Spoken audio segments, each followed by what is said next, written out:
It's a good way to put it. Ted Kaczynski was the same thing.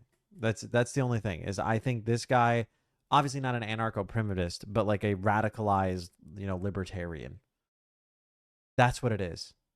It's a radicalized libertarian, an extreme libertarian.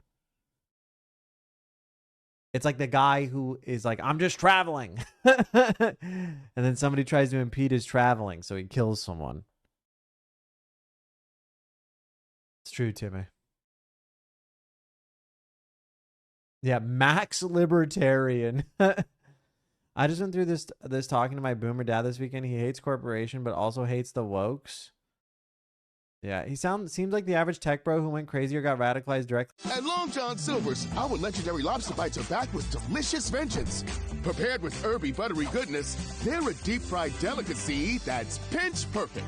Make our app your first mate and The order libertarianism in the Long fucking John tech Silver's industry. this year. Have you seen those cum gutters? Have you seen those cum gutters? Yeah.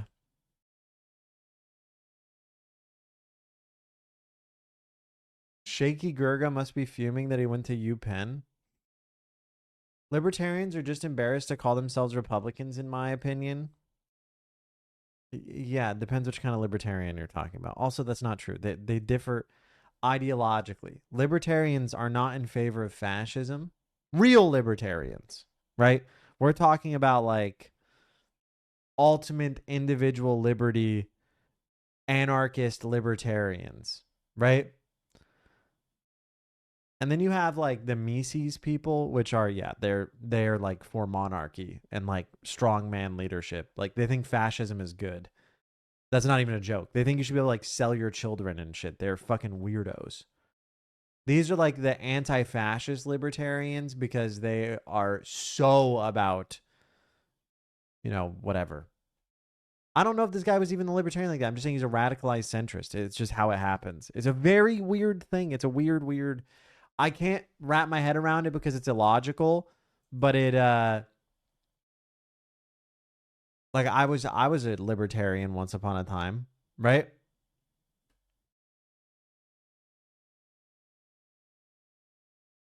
Marxism is theft test user. Yeah, this person is not fucking bait.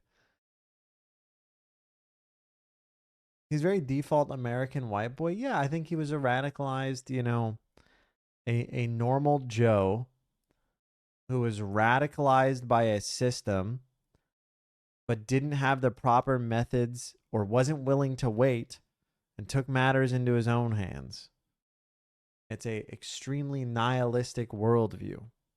Or it's an extremely delusional worldview, like a delusion of grandeur, right? You know what I mean?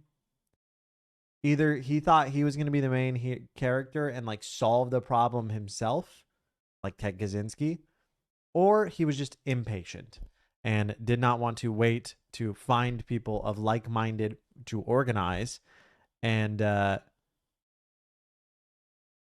did that. He's just pretty normal. Why does he have to be political? Because everyone's political, whether they recognize it or not. You know what I mean? Everyone's political, whether they recognize it or not. That is why I think trying to ban politics or not talk about politics on any platform is impossible. Your life is politics. There is politics in your bedroom. There is politics when you drive your car. There's politics in your workplace. There is politics everywhere. All right. Whether or not you're aware of it or willing to talk about it is a different thing. But yeah. Yeah. I like this chatter. First message: confused patriots, maybe misinformed, but about Marxism. I find more people on the left to be misinformed. Sure, dog. You're right.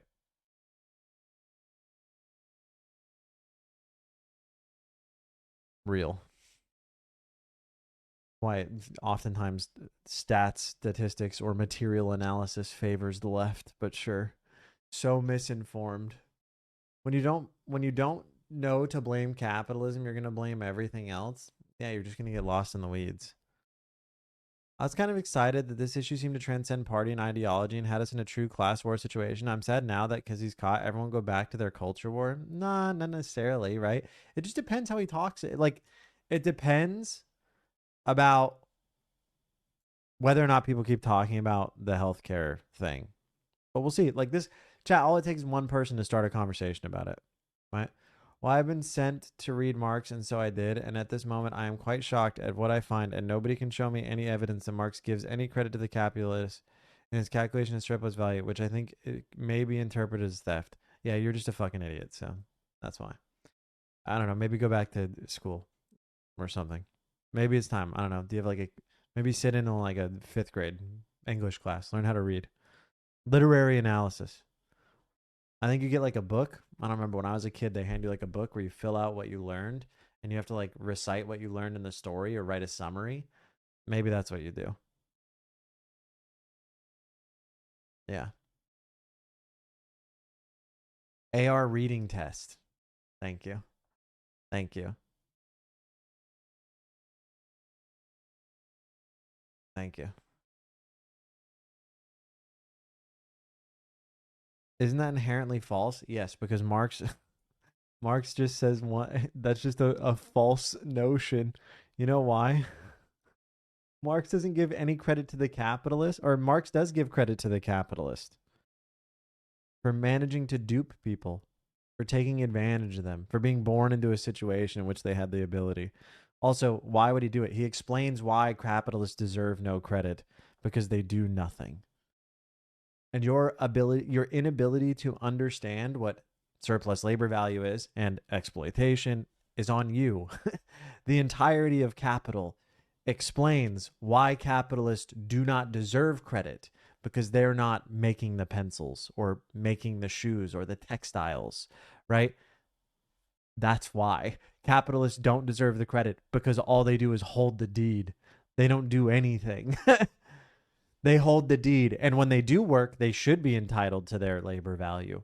But the moment that they stop and they still reap in the benefits, they're not entitled to shit because they're not doing it. They own things. They do not produce things. Marx is a mistheft test user. Said. Debate. Nightbot. I wonder if that's a broad long-term chat. Write comments in chat and see responses here. https://groups.google.com/g/Marx is a mistheft. https://groups.google.com/g/Marx is a mistheft public group. Discord https://discord.gg/dhpgjjbdng. Classic economics to describe certain things, such as like determining a worker's value, right? And labor value, determining that things. Also, his type of Marxian material condition stuff is still used to this day to determine like resource allocation. We've shied away from that. We have, but it was used, right? It's something we recognize at least that it's a effective method that we laugh at. We don't use. He's very influential. Yes. Yes. Marx's biggest contributions are dialectics, sociology. I would argue that Marx's economics are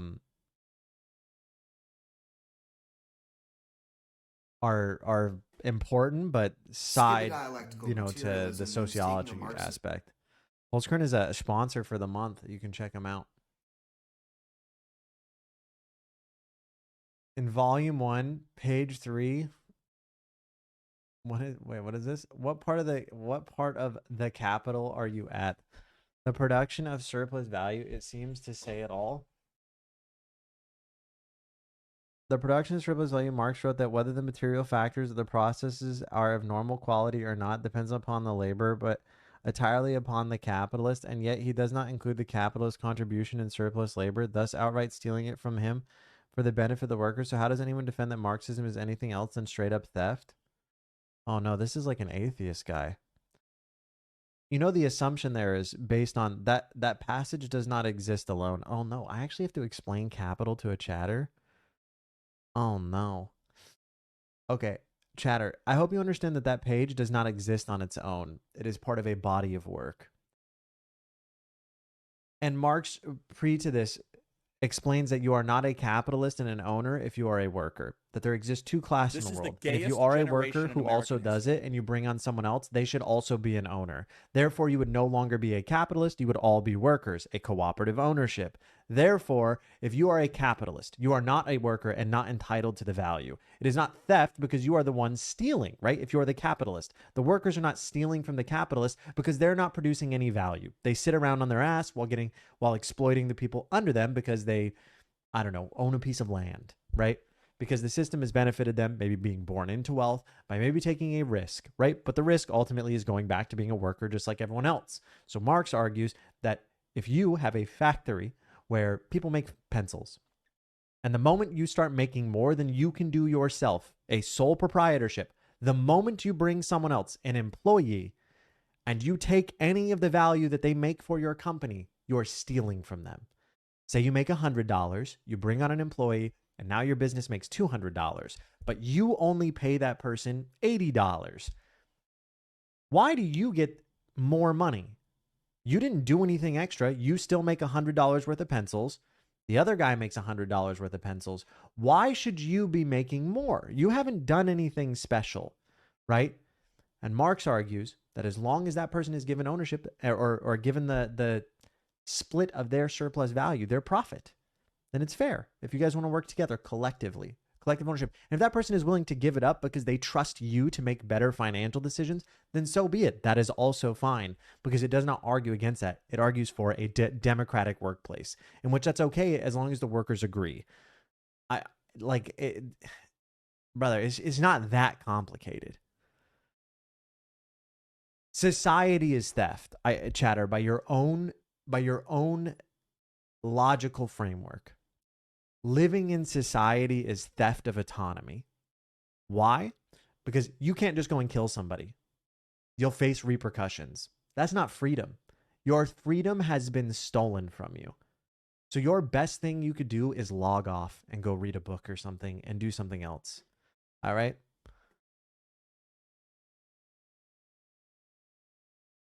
It's just dumb. You live in a society of people. We should be arguing to minimize exploitation and suffering of others. And by continuing a system which rewards that, it's a negative for the world.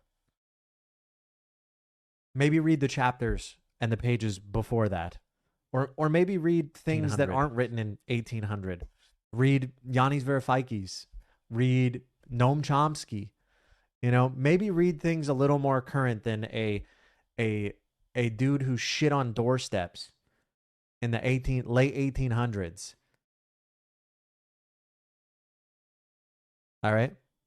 Maybe understand that we've grown past that because I don't think Marx saw Nvidia and Tesla and the extreme gross speculative stock market. Guess who did? Lenin did. But yeah. Chatter, how about this? Read Imperialism by Lenin. The final stage of capitalism.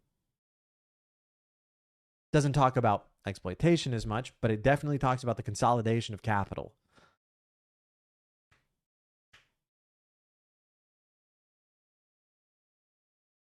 I can't wait for Chatter to chat GPT me something else or to copy and paste from his libertarian forum something else that Mises has said. Instead of being like, you know, trying to sound very intelligent. You're super respectable, and I can ask for more. I've been sent here once as a part of Raid who is super respectable with that guy. I guess I'll leave it so I'm not banned. You won't be banned here. I don't ban people who are not leftist. That's just not true. The goal is to be educational, right? This is a history educational stream. I don't care what your politics are. I don't care about who you voted for or anything. I care that you're informed, right? But calling Marxism theft is just not true because Marxism it's not anything. It's a way of thinking. That's it. It is a way of thinking that looks to ultimately divide equally amongst people or to make a more fair and equal world, right? And that's it, right? Well, I am for UBI, so am I. I'm for UBI as well. But UBI once again requires theft. I hope you know in your framework, right? UBI requires theft. You're taking labor value from someone else, pay everybody. That requires theft. All I'm arguing is that we all agree upon that theft. And then it no longer becomes theft and it becomes a ticket to ride in society. Taxes. Taxation is theft, brother. Ask any libertarian.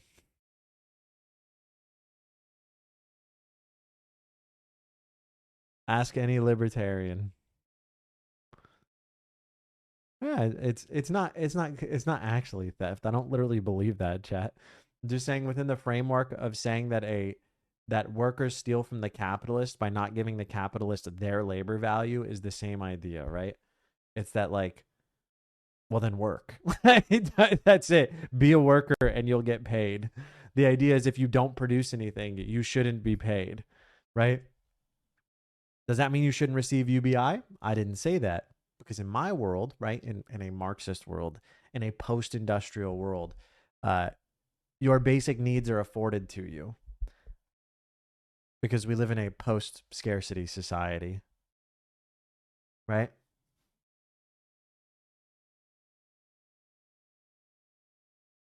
Yanni says for UBI and UBS, which is interesting. What do you mean? UBI should, yeah, UBI is a good thing.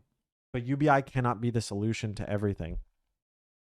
UBI follows housing, healthcare, and food, because then it gives you a little bit of money to have some treats, right? Because everyone deserves treats for suffering in life. Life is suffering, right? Would UBI be a good band-aid for the current times? No, because capitalists and private enterprises would look to somehow justify taking that money from you. With price caps, UBI works. But without price caps or without controls, price controls, it does not work. Without institutional enforcement, it does not work. You can do UBI before healthcare and housing, but the solution is making it so they can't raise the prices. Forcing them to listen, but that won't happen, right? That's why we don't argue for it. It's just like not possible. Know of any of the CEOs and or businesses that currently shares equal profit, sharing equal in terms of productions? Yeah, Mondragon is a big one. There's probably a if you live in most of Western rural America, like every small town in Oregon has co-ops everywhere. Co-ops is the best way to do it. Co-ops are all over. Employee stock is not a way, and employee-owned companies like Winco or Costco are a farce to make you feel as you have more power, but you never receive managerial or like controlling shares, and is quite literally a bullshit way to justify paying you less. That shit is fake. Ocean Spray is a big one. That's a good one. Co-ops will save us? What do you mean? Yes, co-ops will save us. Yes. Socialism is when everyone's in a co-op. That's it. So in my reading of Marx, he was probably the first to correctly predict that the future there will not be enough jobs for all able workers. This will create unemployment, poverty, social engineering, and we all see it now with AI automation. I just think UBI is better to deal with that, embracing Marxism. That is my point. Marxism is the only way that you can have UBI, because Marxism is what ensures equality for the workers who are there producing the goods that everyone uses. Otherwise, exploitation occurs. All Marxism is a limiting of exploitation. That is it. You cannot say Marxism is theft, because Marxism, once again, is a philosophical idea. Socialism is an economic system. You don't know what these things mean, I don't think. Right? Marxism and Marxian economics are a thing, but Marxism itself is a philosophical idea of equality. Socialism is an economic form, right? That is why I believe in socialist economics, but ultimately I'm a progressive. I'm not even a Marxist, right? Like, I believe in Marxist ideas, but I'm not only a Marxist. I think there's ideas outside of Marxism that are good, right? I think there's been good liberation theology. I think there's been good, other ideas that are not attributed to Marx. So places where, Yanni has strayed from Marx, or where Noam Chomsky has strayed from Marx. You know, I'm not an ML. Yeah, yeah, I'm not. That's not. I'm not political. I'm not political.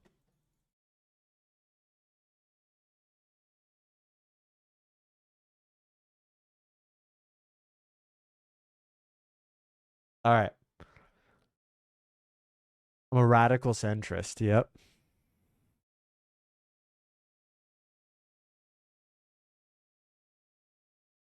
I'm a radical centrist. Real. All right. Let's see what we got. It's always so weird to me that people think that the left follow Marx like Baptists follow the Bible. Of course, but no gods, no masters, no idols.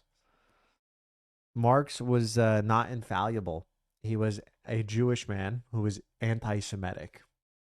He was also probably lost in translation sometimes. A lot of people don't know that most of Marx's writing was translated from his wife because his handwriting was so bad.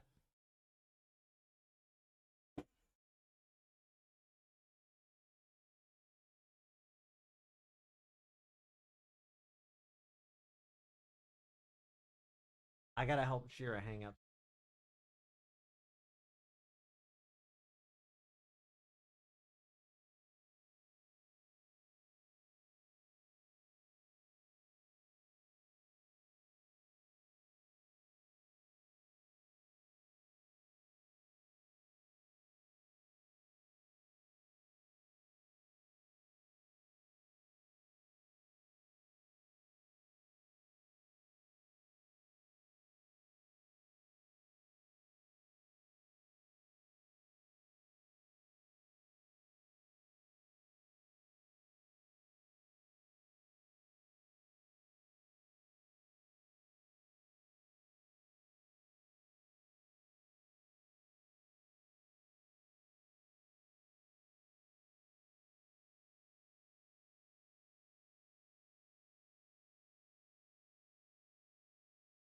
Lenin was also a wife guy, but in a different way. I'll explain in one sec.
All right. So it's not as if, let's explain a little bit of history here. Talking about history, right? Marx quite literally said it was Jewish bankers that were like a big issue. He didn't say it's because they were Jewish, but he said anti-Semitic things. He did. That's not like a shocker to anybody. Shut the fuck up! He was also Jewish. Anyway. Um, and his wife is actually who translated most of his shit because he had the worst handwriting in Europe. All right. And Lenin, his wife didn't translate what he did. But the only reason we know a lot about Lenin's life and the things that he did outside of his theory that he wrote or his books is because she wrote an extremely detailed biography about him because she loved him so much. Like she wrote like a 700 or I forget how long it is about him because she was literally his biggest fan.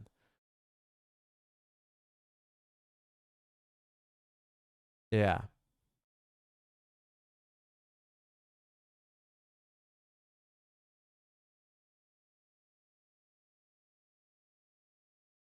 Opposite of a wife guy? Yeah, I guess she was a husband girl. Yeah. Which is an interesting thing. Also, don't forget that Lenin stopped, well, he didn't completely stop, but Lenin essentially stopped writing theory because he went and did a revolution. So,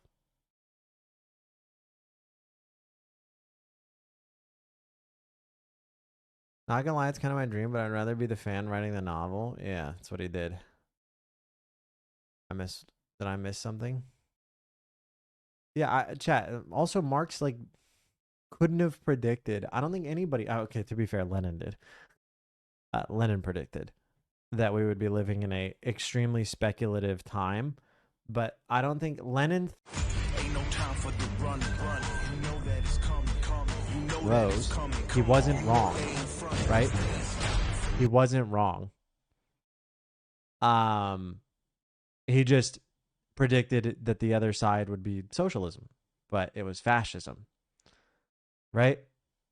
Because Marx Up yours, woke moralists. We'll see who cancels who. didn't predict, thank you, Texas Heathen, that fascism, I don't think fascism wasn't even a thing yet, right? And fascism steals leftist ideas, Marxist ideas, and weaponizes them to create an in-group and an out-group. It steals populist ideas that everyone likes to garner support and then whittles away that everyone into a little bit of things. Marx liked the U.S., enough said. Do you know why Marx liked the U.S.? Because Marx believed the U.S.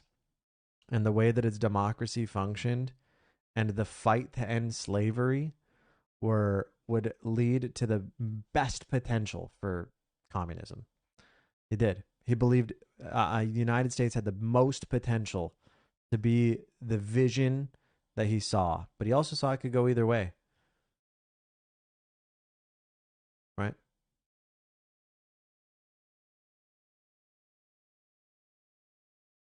He did. Because you're mentioning it, I started reading Renaissance by Lenin and his wife, and holy glaze, she glazed the fuck out of him from the start. Yeah.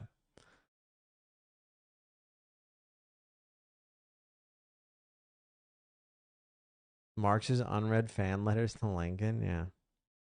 I don't think Marx could have predicted fascism. I just don't. You got to remember when Marx started writing Capital, the Industrial Revolution was going on. Like what was coming out the other side was uncharted territory. And he purely wrote about what we should strive to do. That's it. Lenin documented it right after the industrialization of the world, right? And in imperialism shows with charts, with numbers, with quotes, directly the effects and the consolidation of capital into finance or into finance capital. And even Lenin couldn't predict that the businesses or technological businesses, well, he did kind of predict. He predicted that technology stocks at the time, which were different, would become so vastly valuable and the speculative wealth of them would outpace everything else. He predicted that. He just didn't expect the companies themselves to hold the value in the stock market. He expected the banks. But we've dodged that because if people really knew that like Tesla operates on an entirely loan basis and the real controller of all these companies are banks, they would know where to focus their efforts, right? Into the nationalization of banks. And Lenin points this out, right? That the consolidation of capital is actually because of banks. There's like 5 banks in the whole world that even Lenin knew at the time. And that the only way, right?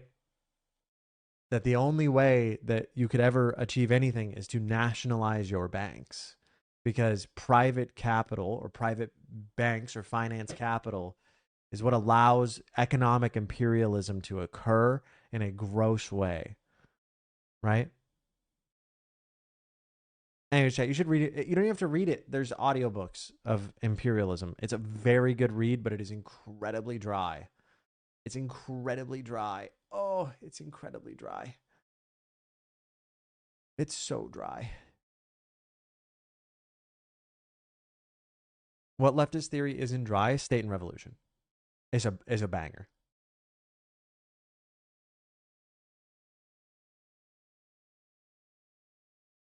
State and Revolution is not dry at all.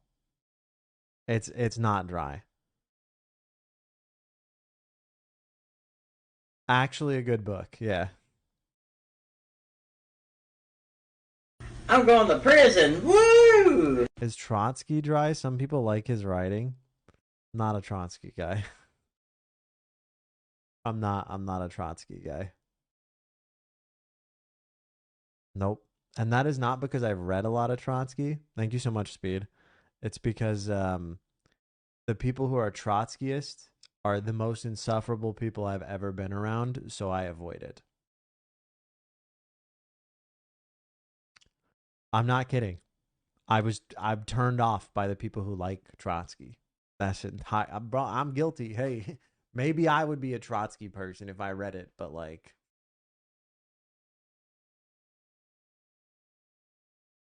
that's my thing, bro. Didn't Marx think revolutions would have first occur in advanced industrial stages like Germany and UK? Did he mention the US in that vein? No, but, well, okay. Marx was very adamant that the United States had the most potential. He saw the freeing of slaves as a good thing, and he commended. Bro, he wrote fan letters to Lincoln. Marx was a fucking Ameribu. He thought that the United States could avoid the fates of the UK and Germany, that a revolution might not be in the same vein of necessity. But I had to leave a Trotsky group because the people were super pretentious about everything. So I don't think he thought violent revolution to be needed. The democracy would just naturally lead to socialism. That's I don't know. That's the number one thing amongst those like original leftists or Marxists, right? You have Marx, Stalin, Lenin, Mao, Rosa Luxemburg. Do you know what they all thought? That they knew how revolution would occur and the proper way to do it. And none of them, except for Lenin, knew. No one predicted anything. Well, even Lenin, like, he was writing about it when it happened. The banger book is called State and Revolution. It's a anthology. I don't know what else you would describe it.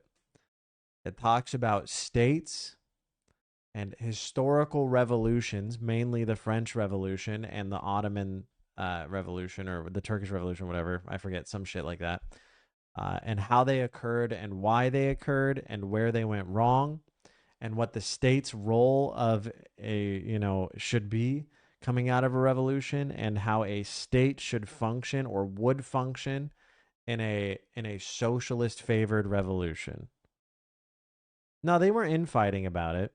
No, Rosa Luxemburg, Marx, Lenin, they weren't infighting. Actually, back then, there was way more solidarity. You have to understand that Mao thought the USSR was amazing in the beginning. Right? It sounds like you want to be a Leninist, but I'm not. No. I just think Lenin was State and Revolution's phenomenal.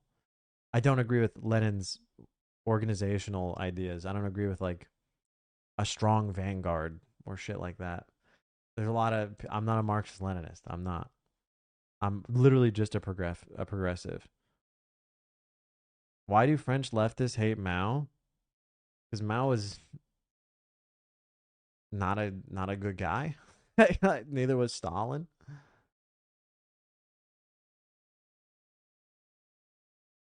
Yeah.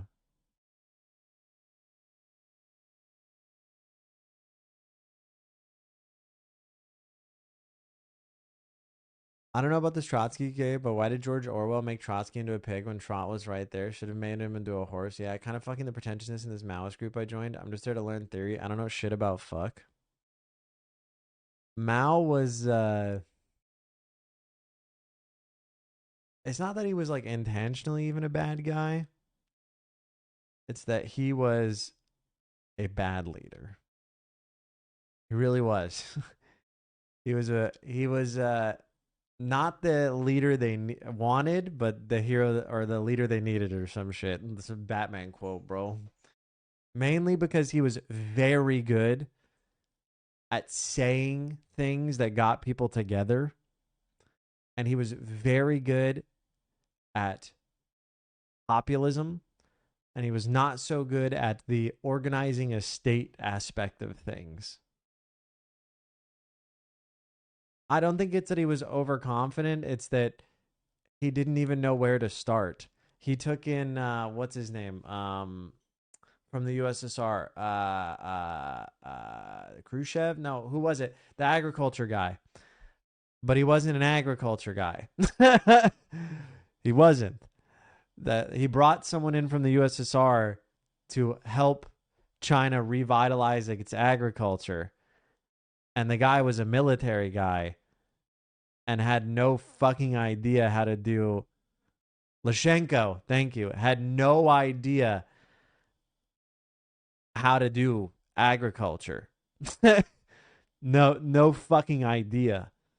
And also, after the revolution, Mao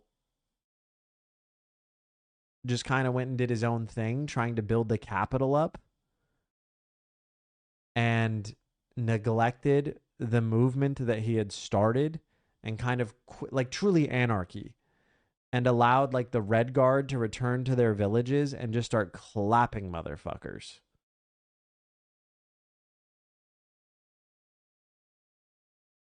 So, yeah, that was a bad thing. All right. As much as people love to be like Mao killed a lot of landlords, also a shitload of innocent people died because anybody who was even thought to be sympathetic of like the aristocracy was clapped.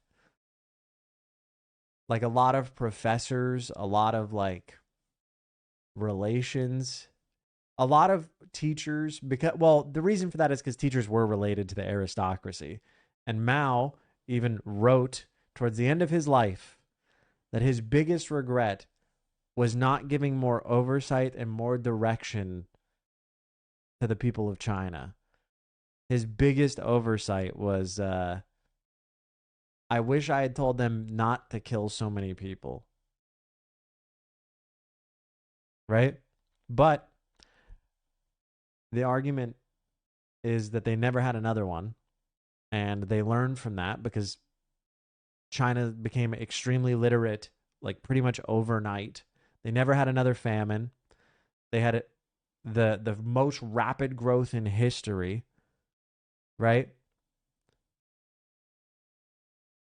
And they are unified. There's very little separatist ideas within China because of it, you know?